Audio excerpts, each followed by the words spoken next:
नमस्कार मैत्रिणींनो, सुगरण अलिबागची या चॅनलवर तुमचे खूप खूप स्वागत आहे। मी इथे अर्धी वाटी पाणी घेतलं आहे।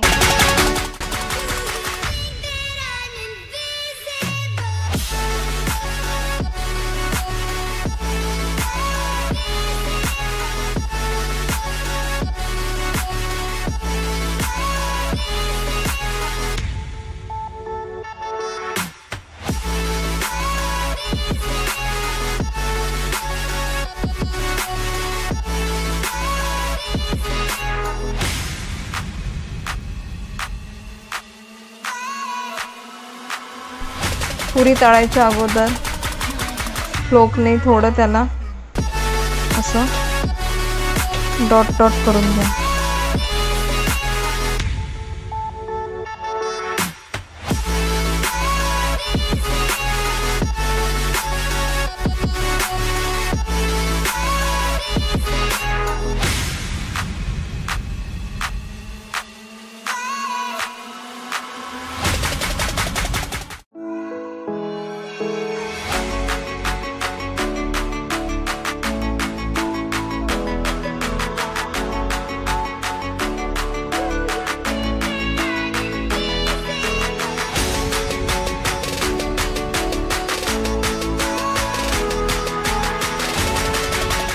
गॅसची फ्लेम मीडियम करा।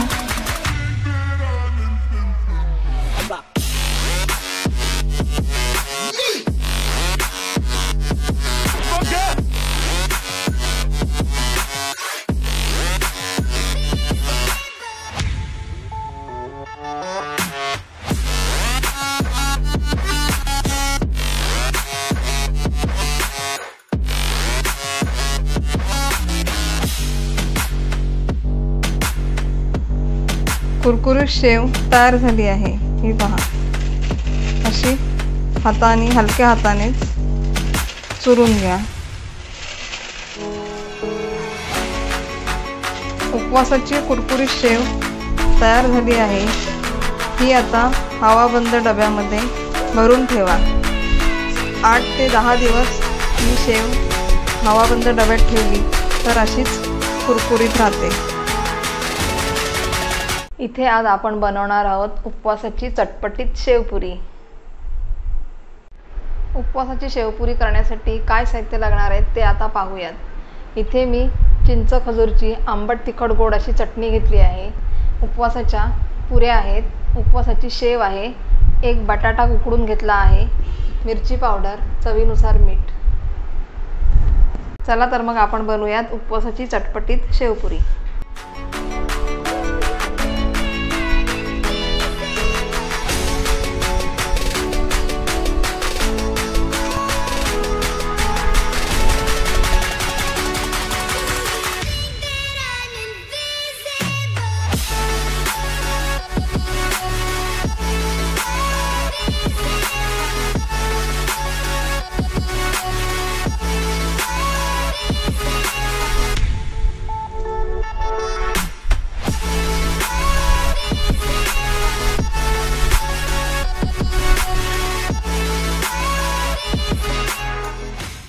अशी ही उपवासाची शेवपुरी खाण्यासाठी तयार झाली आहे।